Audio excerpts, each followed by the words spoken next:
Hey, welcome to today's show. If you have carpal tunnel, you're probably going to want to listen in. If you have wrist issues or neck issues or back issues, if you type on a freaking laptop, this podcast is for you.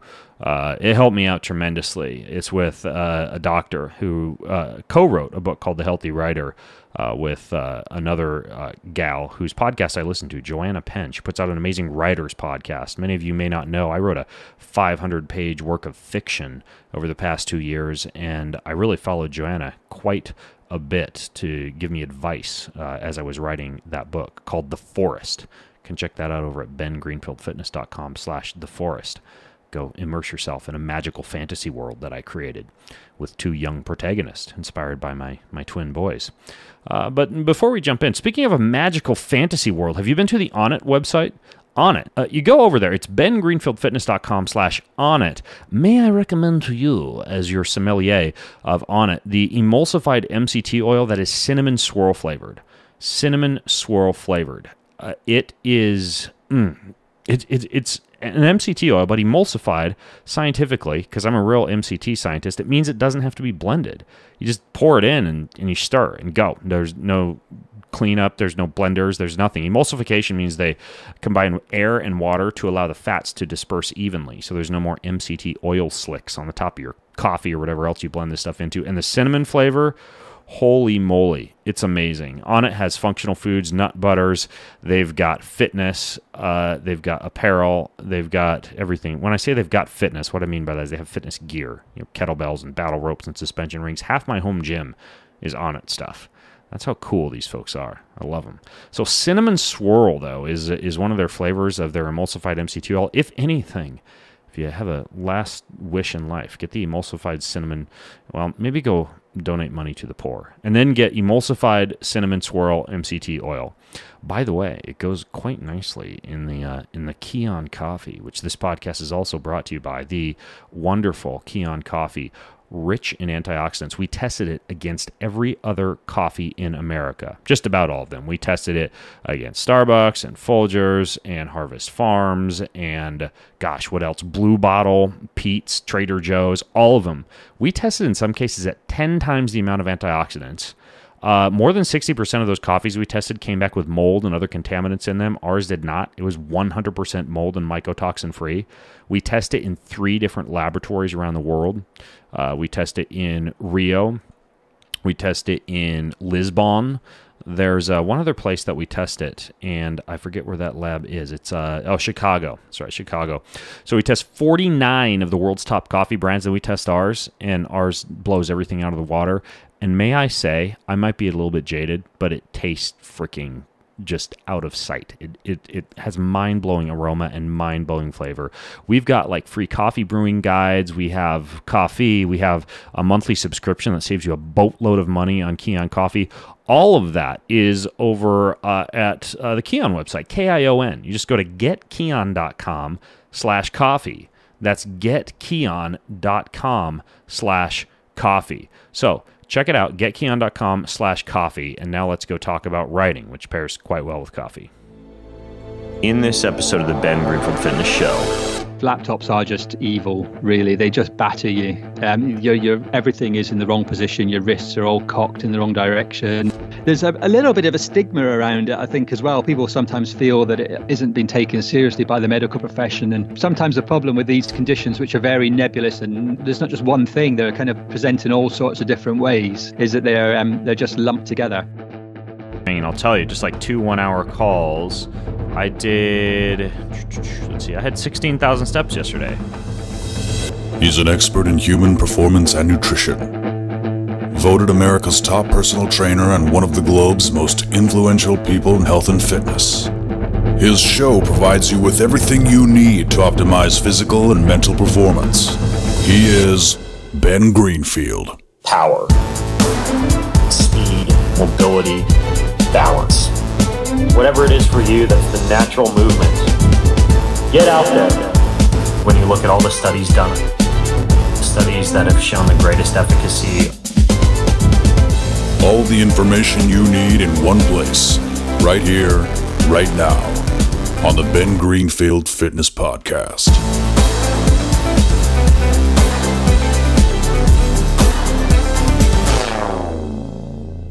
Hey folks, it's Ben Greenfield, and a while back I had an author named Joanna Penn on my podcast, and Joanna had developed these chronic repetitive motion injuries in her wrist and her elbow, and we took a deep dive into ergonomic keyboards and ergonomic computer mice and how they weren't working for her, what she wound up doing instead, how she wrote a book while simultaneously training for an ultra marathon and did so using different tools and microphones and software that allowed her to work quite well using dictation and training her computer to recognize her voice and her accent.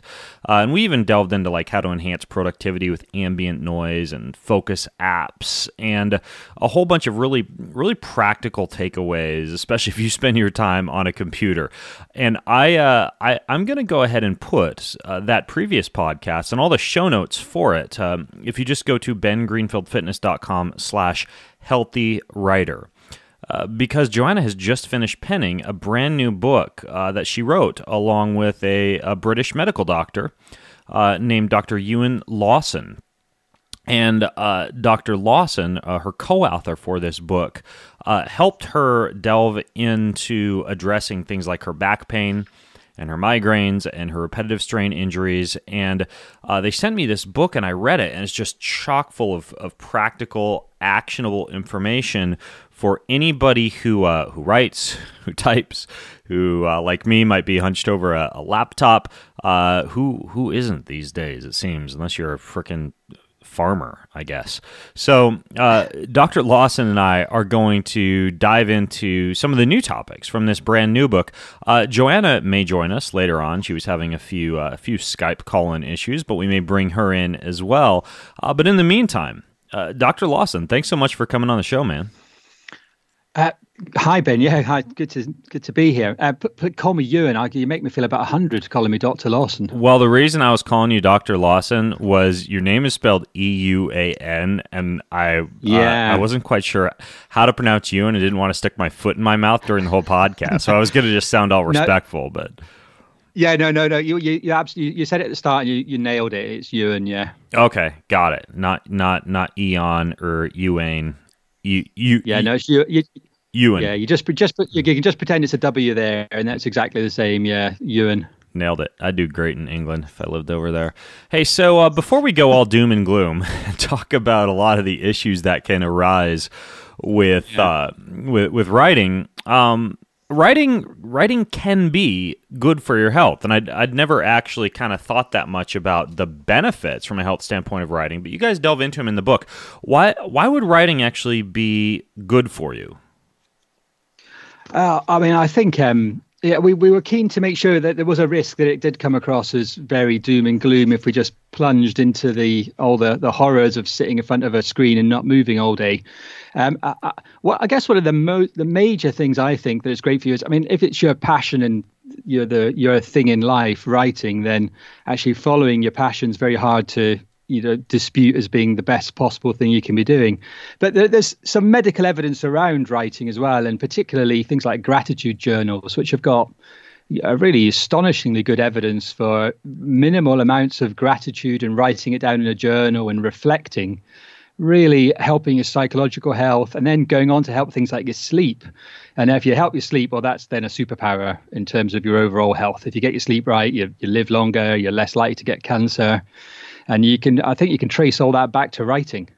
Interesting. Have they actually done studies on writers and found that they have less anxiety or less cortisol or anything like that? Or is this more one of those deals where we know that the people who start off the day with free writing, or I know some people will do like the 2-page exercise each morning, that they're just generally happier and healthier from like an observational standpoint? Yeah, I think the studies are they're kind of extrapolating a little bit. There's no cohort of writers that they've looked at and said, oh yeah, they've kind of been able to follow them for long enough to see that they're definitely healthier. But the smaller studies looking at small groups of things like gratitude journals or free writing then have translated into benefits. And I think it's pretty reasonable to pull them out to, as you say, lower stress levels, lower cortisol, and then of course that then you support if you hit those targets, then you're highly likely to be doing yourself a lot of good in the long run. Yeah, it makes sense. I mean, like I start off every day penning in my gratitude journal. If I do no other writing during the day, that at least sets the standard for me to have, we could talk about the woo-woo stuff like, better empathy towards others and a feeling of gratitude and a better mood. But ultimately, I find that I engage in deeper breathing. I have not actually tested salivary cortisol or done like a urinary cortisol evaluation on the same day that I gratitude and then repeated a day that I'm not journaling, but I definitely feel the effects. Even this morning, I woke up and I opened my phone and then kicked myself because I took it out of airplane mode before I picked up my journal, and it was just blowing up with all these messages because I wrote an article this morning for the blog and I went live, and there were issues with it that I was supposed to go fix. And my first temptation was to just jump out of bed, head downstairs to my laptop, and take care of it. And I kept myself in bed, partially because I knew my wife was laying there watching, and we keep each other accountable with our gratitude journaling. So that helped out a little bit. But yeah, I mean, I wrote, and I felt far less stressed after I wrote, and there was enough time to still go down and work on the article. But yeah, I agree. A lot of people don't realize, even if they're not authors for a living, how therapeutic writing can be. I know that when you wrote this book, Joanna Penn, your co-author, she was having health issues that you guys were kind of addressing as you wrote this book. Do you want to speak to what kind of issues you were trying to deal with in her? Well, yeah, and I think, to be fair to Joanna, she'd tackled most of them and has come to the realization herself, I think, around a lot of these. Although I think we've both got a lot out of writing the book and reflecting again on what we're doing and what we're not doing as well. But I think particularly you mentioned at the start there her repetitive strain injury, and she went through, and she discusses this in the book, that she went through years of really debilitating, agonizing pains, and they affected her all through her body and not just her hands and wrists and neck and back. She really, I think the one thing that really made a huge difference to her, and she tried all the ergonomic stuff, was that she took a much more holistic approach, and really yoga, perhaps more than anything, and physical exercise and a regular physical habit is really what, particularly with the yoga and stretching and core strength, has really fixed her RSI for her. And I think it was quite a transformation in that regard. Now, when you say RSI, can you explain, because you guys in the book, you go into RSI 1 versus RSI 2. Can you kind of fill me in a little bit more on RSI for listeners who aren't familiar with that and how it manifests in writers?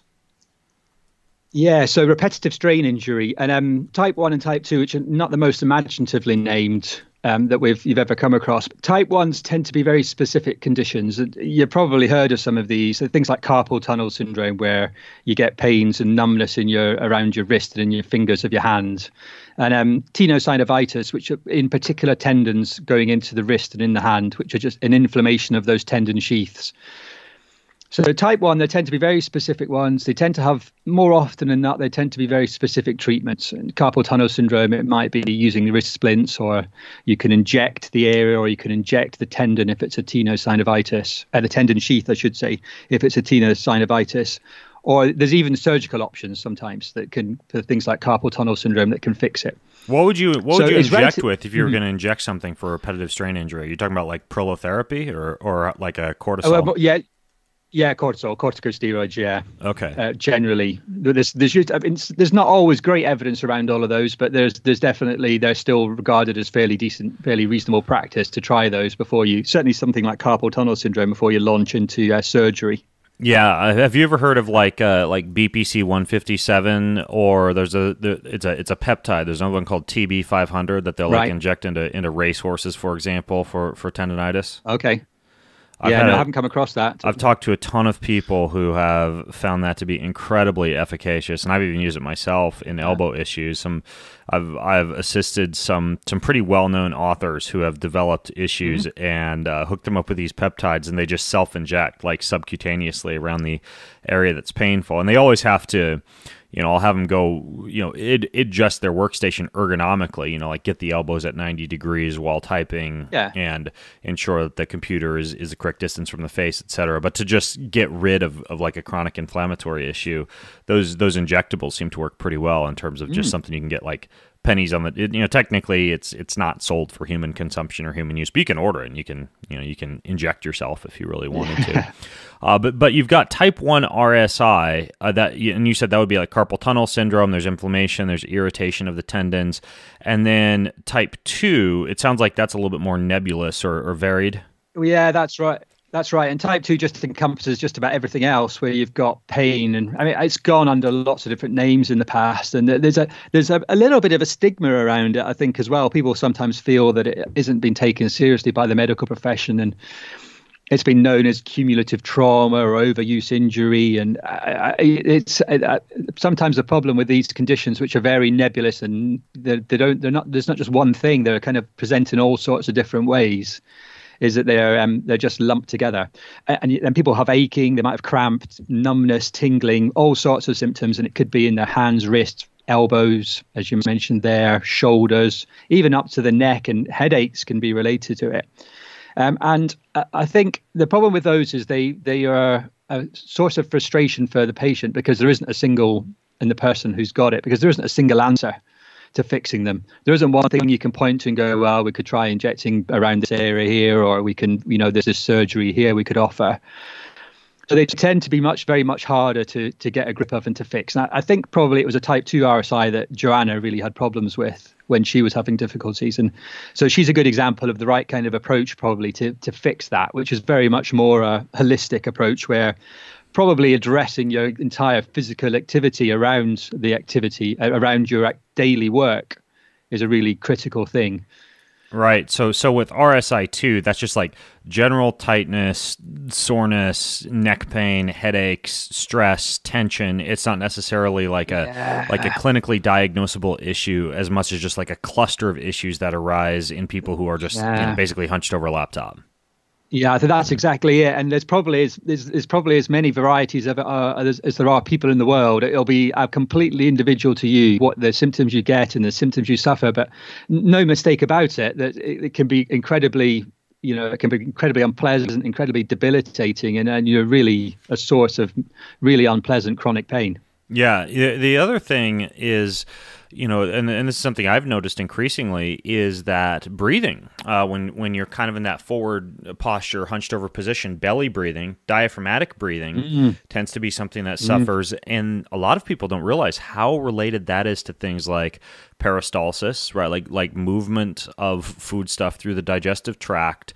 I've noticed on days that are more stressful where I'm hunched over my laptop and I forget to belly breathe, I can tend to be more constipated the next morning and get digestive issues. Yeah. I've noticed like psoas tightness that alleviates, like pain in the psoas that relates to or refers to low back pain that disappears once I stand up straight or begin to belly breathe or adjust my workstation. So even breathing seems to be really important. And then the other one, and you guys delve into this one in the book, is the actual screen that you're using. Can you talk a little bit about why screens would cause problems?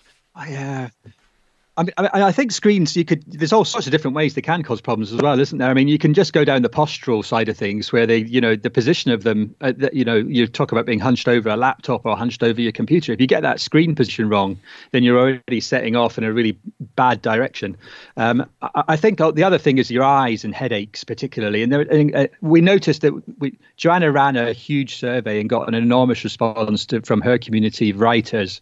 And they very generously completed a questionnaire on the symptoms they'd suffered from, and eye symptoms were remarkably common. It was right up there in terms of people having difficulty. So that kind of the blurry vision, dry, scratchy, sore eyes, where you feel red and irritable. The screens definitely are a big factor in that. And I actually did a podcast about this, and you guys get into it in the book as well, about this concept of blinking and how blinking is supposed to lubricate your eyeballs and like tears help deliver oxygen and nutrients to the eyes and protect against, I think in the book you call it a lysozyme, that they protect infection by producing lysozyme, and that heals damage to the surface of the eye. And you're supposed to blink like 12 to 16 times per minute, and when you're staring at a screen, you blink. I think it drops to what like 5-6 times per minute.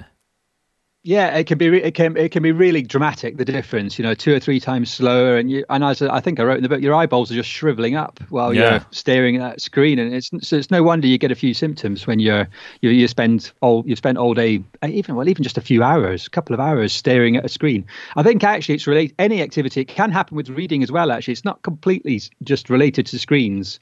That anything where you focus on one spot, a set distance for a certain amount of time, can do it, and a lot of people sit far too close to their screens, and that certainly there was some good evidence for that. That you need to be a little bit further away. People who are sitting 50 centimeters, so what that is in inches, but I guess that would be about what would that be? It'd be certainly a couple of feet. 2.54, right? So less than a couple feet.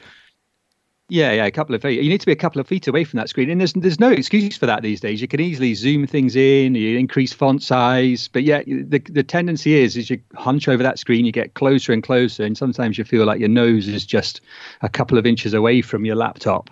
Yeah, the other thing is, and I don't know if you've experimented with this much, and I'll link to this if folks are listening, they go to bengreenfieldfitness.com/healthywriter. I did a podcast interview with this Romanian computer programmer who developed a piece of software called Iris. So I have that on my laptop now, and it's kind of like that program Flux, where it will decrease blue light from the screen depending on whatever time zone of the world you happen to be in at the time that you've chosen, so that you don't shut down your melatonin production, and it reduces a little bit of screen glare. But Iris, you can lower your screen temperature. You can automatically change the font of any website that you visit to be like an easier to read, like a sans serif font, for example, versus a cursive font. You can decrease the screen flicker rate, like that. It's a pretty robust program.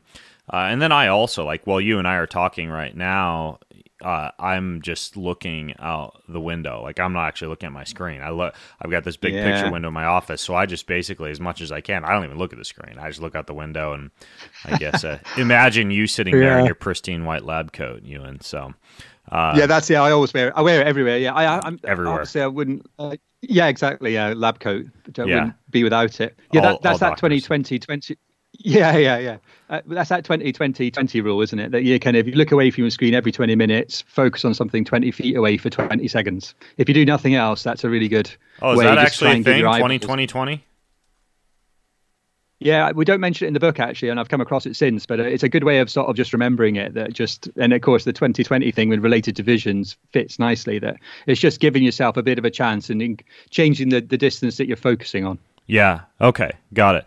Okay. So we know that we can adjust our distance from the screen, as well as the type of screen and screen software that we use. That program I was talking about, for example, is called Iris.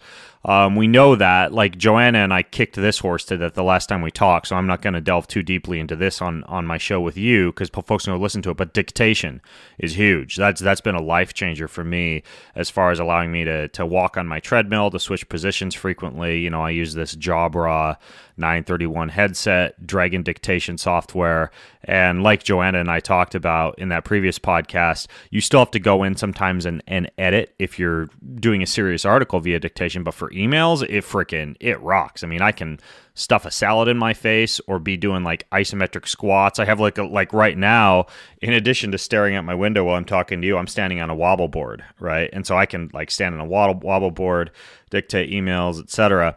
But we didn't really get into a few of the other things that you guys talk about in this book. Like, for example, active sitting. You get into the concept of active sitting in the book. Things like these stability ball chairs, etc., and whether they're a gimmick or a good evidence-based option. Can you get into what they've actually looked at in terms of trials on these type of active sitting options?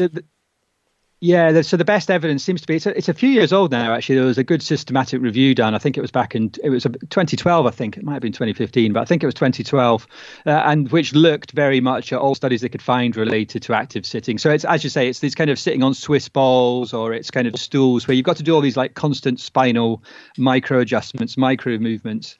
And the idea is that sort of helps you maintain your posture, and that you'll get some kind of benefit from it in preventing or treating back pain. And they really didn't come up with very much. They couldn't come up with any convincing evidence that it made any difference. But I mean, I think so. You could argue maybe gimmick, but I'd be a little bit more generous than that. In that almost all the studies, when you look at interventions, particularly any physical intervention for back pain, it's plagued with really low quality evidence. It's studies with small numbers, with sources of bias, and it's obviously you can't do randomized controlled studies, but you can't blind someone to whether they're sitting on a Swiss ball or not. You know whether you're sitting on a chair or a Swiss ball, so there's no way to easily do these studies in a very effective way. So it's a challenge with all the literature and the medical evidence related to back pain. So my general feeling is that if you think it works for you and you're getting benefit, then all power to you. But right. Overall, it's hard to recommend them in a wholesale way. There isn't great evidence.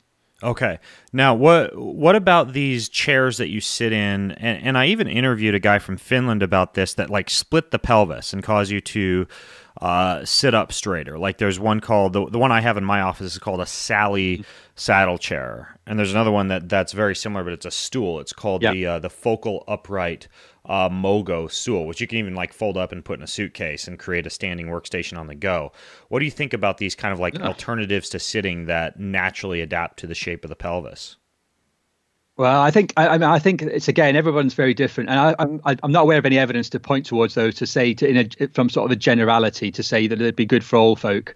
But it's one of those that if you're seeing a therapist or they recognise a problem in terms of that's a particular postural challenge for you, then you may well get benefit. Yeah, and I think but the problem with these is they can be expensive, can't they? And it's you don't really know until you've given them a good whirl for a long while. The Mogo stool is not super expensive. The Sally saddle chair gets a little bit. It is a little bit spendy. Yeah, absolutely. But I mean, between like having those and a little balance mat, and then one of these like skateboard. The one I have is called a fluid stance. It's like this little wobble board type of thing I stand on. Little walking treadmill. I mean, I don't know how you feel about this, but my philosophy is I switch positions as much as possible throughout the day, and I have lots of options. Yeah, that's exactly what I was going to say. For me, I suspect that's more important than anything. And I'm the same when I'm at work. I've got a homemade standing desk. I've got a Swiss ball. I've got a normal chair. I pace around doing dictation, but it's the variation that works for me. It's the sitting still, not moving, not changing it up at all that feels horrible. And doing different things. I think that for me is probably, for most people, is going to work well. Now, another thing you get into in the book is this concept of being ambidextrous with a mouse. Ambi-mouse-trous. Ambi-mouse-trous. How would that work exactly? Well, I think it's just that the fact that I haven't seen a shred of evidence for this, so this is entirely speculative. I think it's just that we all use our dominant hand to operate our mouse or our trackpad, and if that's a lot of people in the surveys particularly, we noted that if you're starting to get a bit of RSI kind of symptoms, it's often in that mouse hand that is the problem. That's where you feel it. It's that where you feel like you start to feel like you're getting friction just moving your tendons around in your hand, And I think it's because it's such a fixed position and just with these tiny movements, it can feel really uncomfortable after a while. So it's just it's a very simple measure of just using your other hand and getting used to using your other hand for something you wouldn't otherwise normally do. You use it for at all. I certainly, I have to say, I don't really get problems with RSI, but I know that if I were to go to my MacBook just now and try to use my trackpad with the left hand, I'd be a disaster. But I think I also know it would only probably take an hour or two, and I'd start to get very comfortable with it, and you probably wouldn't notice much difference. Well, I can tell you that I never had any biomechanical issues associated with being an author and a blogger until I began to use a laptop. And this was like 6 years ago that I switched from a desktop with a nice external keyboard to a laptop, and the laptop is so convenient that I haven't really given it up. And syncing from the PC to the laptop back and forth can be a little bit of a pain. It's getting easier in this day and age. Yeah. But I'll work in the office, then I'll want to go up to the kitchen table and, then quickly get to the airport with my laptop. And it's so hard to switch back and forth. But one of the things you guys get into in the book is kind of fixing part of that issue with the concept of an external keyboard. Do those really make much of a difference, do you think? And if so, what kind of external keyboard should people be looking for? Well, I think that, I mean, they are just from the ergonomic perspective. And again, these are difficult studies to do, but from the ergonomic perspective, laptops are just evil, really. They just batter you. Everything is in the wrong position. Your wrists are all cocked in the wrong direction. You're looking down at the screen awkwardly. It's really, I think anything you can do to sticking your notebook on a riser or even a book or whatever's handy, and then using an external keyboard just helps you maintain a slightly, and you talked about having chatted with Joanna about this in the past.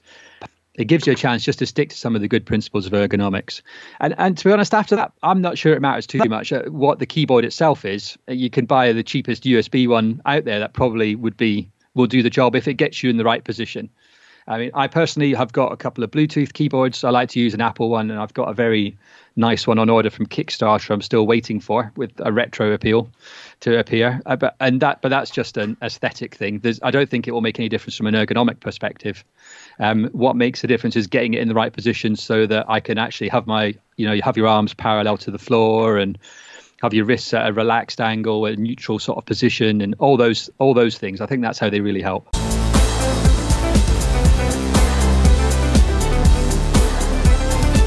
So I want to interrupt today's show to tell you about ZipRecruiter. ZipRecruiter knew there was a smarter way to hire. So they built this amazing platform that finds the right job candidates for you. They learn what you're looking for. They identify the people with the right experience. Then they invite them to apply to your job. In fact, 80% of employers who post a job on ZipRecruiter get a quality candidate through the site in just one day. The right candidates are out there, and you don't have to have reams and reams of paperwork and resumes sitting on your desk or flying into your email inbox, because ZipRecruiter spotlights all the strongest applications, sorts through everything, ensures that you never miss a great match, and you find the perfect candidate. Businesses, both large and small, use ZipRecruiter to find great people, and it's way better than just posting your job online and kind of praying that the right people see it. So, I mean, that it's not bad to pray that people would see it. I'm not saying that praying to get a good hire is bad, but you get what I'm saying. ZipRecruiter freaking works. It's hard to find right talent. The way that is the old school way to go about doing it just doesn't work. It's inefficient. ZipRecruiter is the smartest way to hire, really. ZipRecruiter.com/green lets you try it out for absolutely free. That's ZipRecruiter, just like it sounds. ZipRecruiter.com/green. This podcast is also brought to you by another very cool company, Health IQ. If you go to healthiq.com/Ben, you can see how Health IQ uses science and they use data to get you low rates on life insurance if you're a healthy person, a runner, a cyclist, a strength trainer, a vegan, a cigarette smoker. Just making sure you're listening in. They aren't going to give you a low rate on life insurance if you smoke cigarettes, because that's not healthy. However, if you are healthy, 56% of Health IQ customers save between 4 to 33% on their life insurance. And these savings are exclusive to Health IQ. It's like saving money on your car insurance for being a good driver. You save money on your life insurance for living a health-conscious lifestyle. And you can go to healthiq.com/Ben to support the show and to see if you qualify. People all over the country are saving a ton of money on their life insurance. It's just smart. Why not do it? You're already working out anyway, so you might as well make it count. All right, check it out, healthiq.com/Ben. Does it bug you needing to carry an extra external keyboard around? I mean, have you found any like portable fold-up type of solution that works well as an external keyboard? Yeah, no, nothing particularly. I mean, the Apple Bluetooth ones are pretty lightweight anyway. But no, there's nothing particularly. I haven't come up with it. Yeah, you've just got to carry it around. To be fair, I don't do that much traveling these days, so it's generally just humping it into work and humping it back again. So it isn't that big a deal. Okay. But yeah, you're right. It's an extra bit of kit to carry around. But I think if you're starting to get pain, it's definitely well worth the effort. What about the little pads that you can put on top of the actual laptop, like on either side of the trackpad? Have you used those at all? I haven't tried them myself. As I say, I've not been particularly plagued with problems myself. So yeah, again, I think it's one of those. There's lots of little ergonomic bits and pieces, isn't there? You can try. I think if you find they help, the key thing for me with RSI is that you have to change what you're doing. And sometimes that's a message that gets translated badly when someone goes to a doctor with type 2 RSI, and they say you have to stop writing, or you have to stop playing tennis because you've got almost you could argue that tennis elbows are kind of type 1 RSI, whatever Absolutely. it is. You kind of, but the message is really you have to change what you're doing somehow. You don't have to stop, but you've got to change it up a little. And you have to take the pressure off the way that you're moving. And so you don't have to do things. You don't have to stop doing things. You don't have to stop writing. You don't have to stop using a computer. But you've got to alter something, because you don't want to get into that really deep chronic, where it's a really deep-seated problem, and trying to shift it then is a real, it becomes a bit of a nightmare. So yeah, if those things do that, I think then they're all useful, but you've just got to try and see what works for you. But if it changes it up, then I think it's then it's doing its job. Okay, got it. Now, one of the other things that you talk about in the book is the Alexander technique for fixing some of these issues. Yeah. What is the Alexander technique? Now, so the Alexander technique, it's been around for a very long time, and we didn't cover this in the book, but I looked into it in some detail. That it stems back into the 19th century, and it was an Australian chap called Frederick Alexander, and he was an actor he noticed that he went on stage and he had problems with his voice, and for some reason he couldn't project, he couldn't get his voice out there, and he was looking at himself in the mirror, and he noticed all this tension in his neck associated with it, with his efforts to speak, and when he was going to try to do his orations. And he also noticed that when he even thought about it, he started to get this same tension. And the whole idea of the Alexander technique is it's this kind of self-awareness to do with posture and balance and mobility. And he started, he sort of taught himself these exercises. And then in 1904, he came over to London and started rolling it out to the people in London who were getting any kind of pain, and back pain in particular. And he trained up a whole cohort of teachers. And I think he died in the 1950s in the end. But the Alexander technique has just kept on going.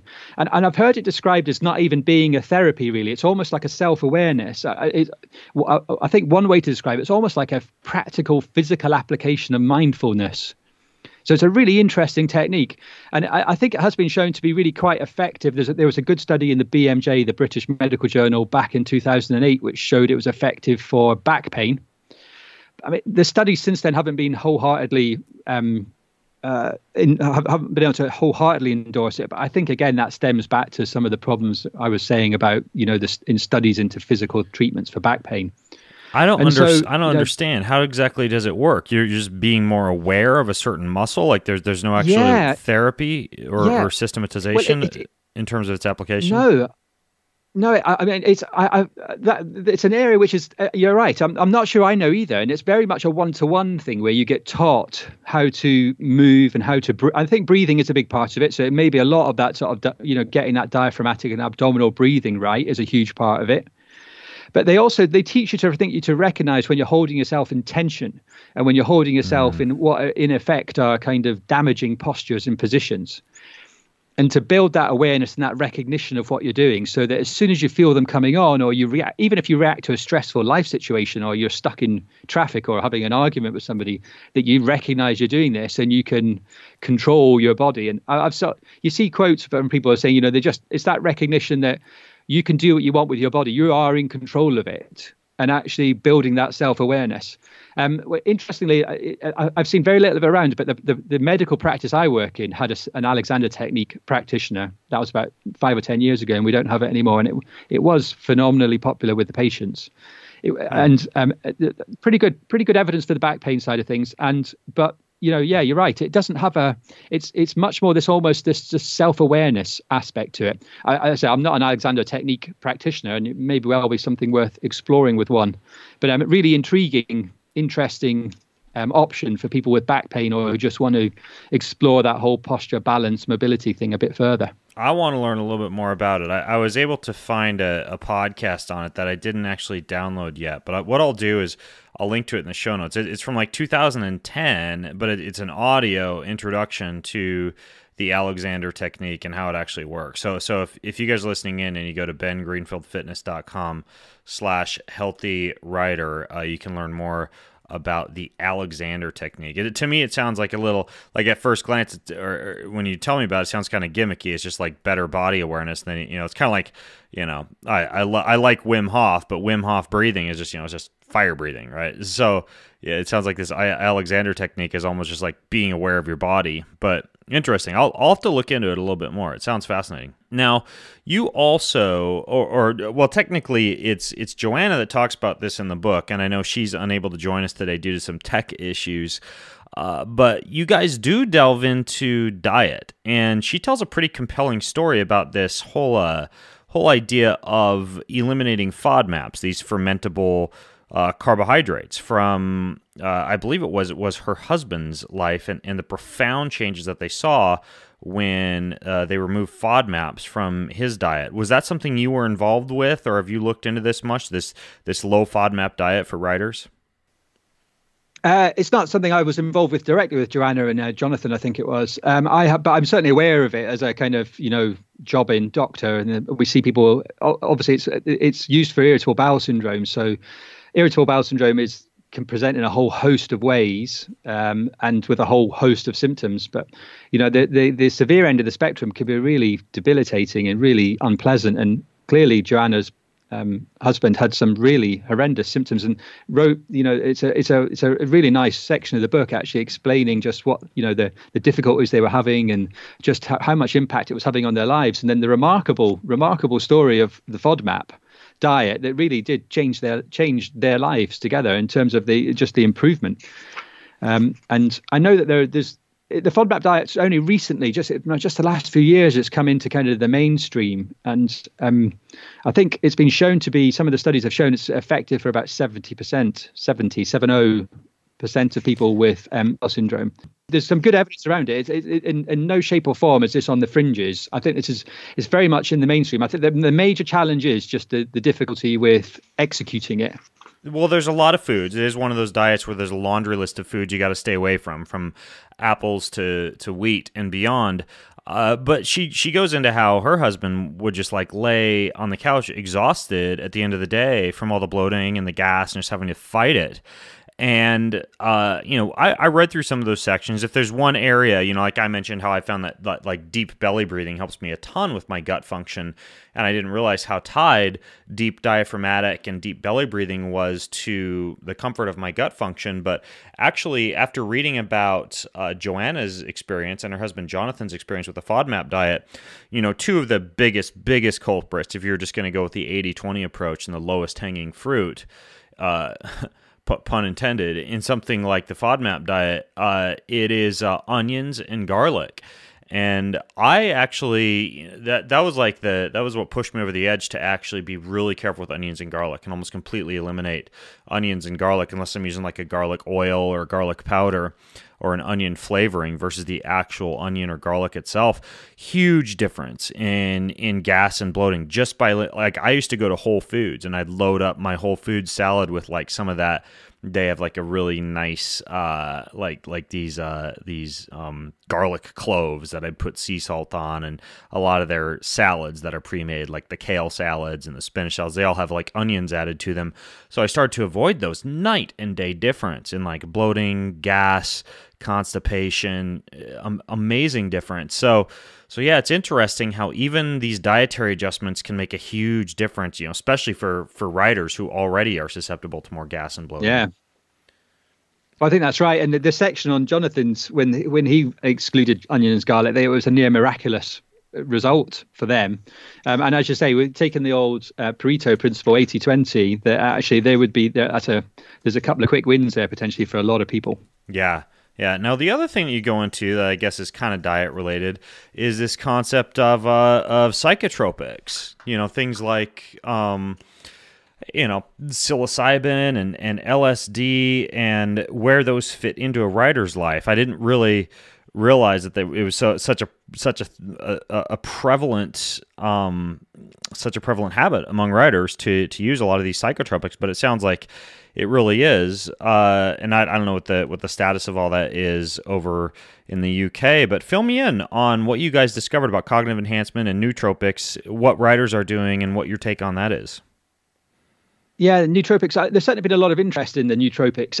It's difficult, again, in terms of the writers. We didn't get a lot of comments in the survey about this. I mean, if you were going to go for any cognitive enhancer, then mostly everyone's using coffee. Right. So caffeine. So nobody's exempt from this in that regard. And obviously, it's a relatively smaller number who are going on and using the other kind of stimulants and amphetamine-like substances. But most of the research around this is in students, actually. Probably unsurprisingly, but then that's often the case just because they're handy for researchers, I think, more than anything else. But the statistics in the USA are of anything between 5% and 35% have lifetime use of trying serious stimulants like Adderall or modafinil. And so like amphetamine like salts or modafinil, and the numbers are quite big in terms of people that have tried them at any point in their life. I mean, I've worked in addiction quite a lot as well, actually, with people that have had addictions to things like heroin and cocaine and other kind of substances. So my general view as a doctor as well, that there's almost no such thing as a free lunch when it comes to medication. Almost everything there's an upside. But there's a little bit of evidence for modafinil as a cognitive enhancer.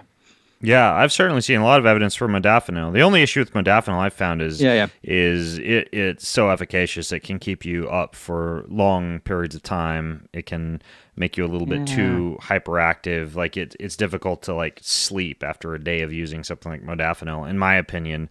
Versus, I mean, I'll shoot straight with you. I've microdosed with psilocybin and I've microdosed with LSD, and I've used some of these nootropics like there's one called Qualia that I really like. A, because it's legal, and B, because it's got like 42 different brain nutrients in it and seems to work pretty well. I've written an article about it, and I've called it the God pill in articles.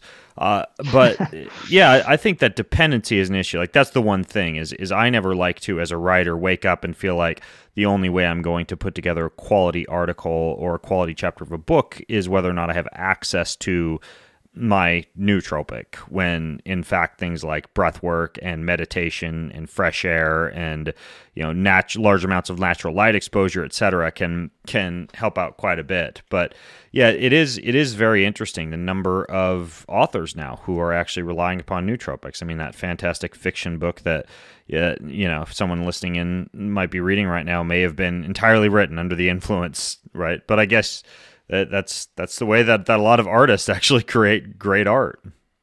And I think, that's right. But I'd be careful about that stereotype, because that's something we tried not to get too much. We tried to look into in the book a little bit with that sort of creative stereotype that you can only produce great art by drinking heavily. If you're an alcoholic or you're fatally flawed in some way, or you have to use substances. And actually, most people, I think, are out there creating very happily by doing all the other cognitive enhancing things you mentioned there, like getting some fresh air and getting regular breaks and exercise and eating a balanced diet and getting enough sleep. And that's also the thing I think about these amphetamine substances like Adderall or modafinil or whatever it is. Actually, you're always trading off against sleep more often than not with these. And that's their kind of one of their core actions is to keep you alert, and you'd be hard pressed not to have your sleep affected in a kind of slightly damaging way. So there's certainly a long-term trade-off there.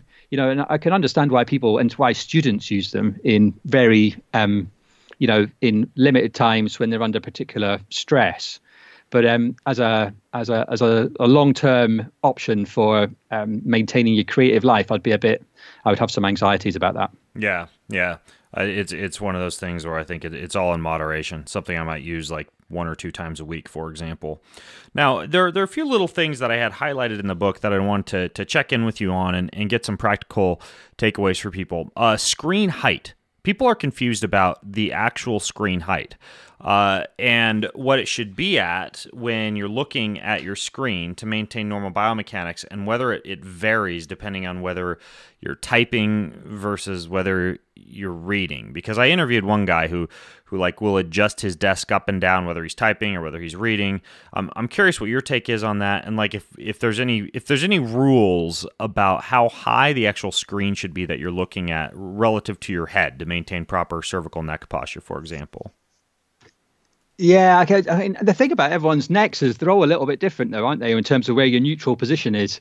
So I would be really careful about offering any kind of general sweeping generalization about the right position. My understanding has always just that the neutral position will usually result in you looking just slightly down towards your screen if you're more than in a natural position. But that's so vague. I don't think you can offer in terms of how many inches that would be or for any given distance. And people do have different curvatures in their cervical spine in terms of what's going to be right for them. And if you age, that can change considerably. If you've got a bit of osteoarthritis in your neck, then the advice is going to be completely different if you've had previous neck injuries. So I would be I think you've got to go with what feels reasonably comfortable, I think, but bearing in mind that it's probably, if you look straight ahead, then slight down, that's roughly where the neutral position for the neck is. That's what I try to do. I look at it, I try to make my eyes level to about the top of the screen, close to it. Yeah, absolutely. I've certainly seen that. Just that top, the top of your monitor or the top of your whatever it is, that's just like your eyes across there. I think actually Joanna put up a video for the Healthy Writer with, and including my stand-up desk setup. And she said, I saw it at the weekend, and someone said that they'd picked up that mine didn't look very comfortable, and I was in the wrong position. I was looking too far down. But maybe a wee bit, but I certainly don't get any neck problems, and I think that's more or less what I base mine on, is that position. Going back to your point about I do think the stand-up desk thing and the treadmill desk is an amazing option, rather than even some of the dynamic sitting bits and pieces in terms of the positioning of, in terms of your posture and getting in the right position. Actually, sometimes just being stood up, and the treadmill is an incredible. Yeah. There's some great evidence for treadmill desks in terms of improving, hard numbers like, your blood glucose and your cholesterol and other things like that. Your actual blood work improving, and studies that have shown improvement in blood work in people using treadmill desks. So they're right up there with my number one recommendation. I think if you can manage to make it work in your work and home setup, whatever that is. Yeah, I use a manual treadmill because I don't like all the beeping and all the wires and all the electricity from the engine-based treadmills. But yeah, I have a manual treadmill called a True Form treadmill, and that's what I walk on. And what I like about it is it also allows me to sprint. It's one of those treadmills that you can actually run on. A lot of CrossFitters use this thing because it forces you into a proper biomechanical position while you're running. It's like a curved treadmill. It's spendy, but it works like gangbusters. Yeah. So let me ask you: do you have one of the certainly the studies I was reading, that there was a little bit of a kind of a cognitive issue with using treadmill desks, where it was harder to concentrate or doing the same level of work because you were kind of, it's a bit of thinking and chewing gum. Yeah. Going. Yeah. If I'm going to be doing deep work, deep writing, I'm not on the treadmill. But for a lot of my phone calls, consults, meetings, dictating emails, like a little bit more surface level work works amazingly. It also works well when I need to, somebody will shoot me a video, like let's say like that Alexander technique we were talking about, right? I'll probably find a YouTube video later on and watch that. And when I'm doing something like that, I'll just, I'll put the video on 1.5 speed so I can get through at a decent rate. And then I'll just hop on the treadmill and I'll walk at a pretty brisk rate while I check out the video. And it's a way to kill two birds with one stone. And honestly, like I've gone through entire courses. I've done like Udemy courses on my treadmill and just walk 2 hours while going through a course or while reviewing a technique. Yeah, I was at a conference at the weekend with some writers, and one I was having a chat to one young lady, and she said that once she gets in the zone and she's writing, she sometimes 200 steps in a day, just complete disaster in terms of any movement. And so my view is that, kind of modern life, you've just got to grasp every opportunity to get moving, because it trying to stop us moving and trying to make us eat too much as a general rule, the world we live in. Oh yeah, I had two 1 hour calls on my treadmill yesterday. I track all my steps using this ring. It's called an Aura ring. I'm pulling up my data right now on this ring, and I'll tell you, just like 2 1 hour calls, I did, I had 16,000 steps yesterday, right? And most of that was just those couple of calls. So it's pretty easy, if you think about it, if you're just walking for a couple of hours to hit that step count. Oh yeah, that's just, yeah. I mean, that's just for most people, I think, that kind of that getting their step count up using that kind of option is just going to blow you away in terms of your fitness. That's going to make massive inroads into anybody's well-being. Yeah. One other thing I wanted to ask you as well was this idea, like you co-authored this this book. You co-wrote it with Joanna. In terms of co-writing, did you come up with anything interesting, like any tips for co-writing for people who may want to write a book with an expert or something like that? Like this isn't really a health-related question as much as a logistical-related question. Like what's it like to co-write a book? It was good. I mean, I think the major, I would recommend it. And I think collaboration and co-writing is the way that very much, certainly the indie author community is currently looking just now as an incredibly good option. And I think it'll work for any entrepreneur or anybody thinking about it. One of the things it did more than anything was keep me honest to my deadlines. So I couldn't, if you're writing for yourself, there's always that possibility you can slip. So when you're beholden to someone else, it was absolutely, there was no escape from that. So, and I think that was the one thing we were very careful about, was that we went through a whole process of getting to know each other in terms of at least each other's writing, so that we knew that we were compatible and could get on. So there was an initial process that we went through where we communicated and sent a sample piece of writing backwards and forwards. And then we had a meeting after that, which we very much set out our table of contents, and we knew exactly what we were heading for. Now that changed a lot as we went through the project, but we were fairly fixed in, length of book, length of chapters, what was going to be in the book from a very early stage. There was timelines set for that, and deadlines, but there were breakpoints as well. We both had times where life just got in the way a little bit, and so we moved things back and were flexible.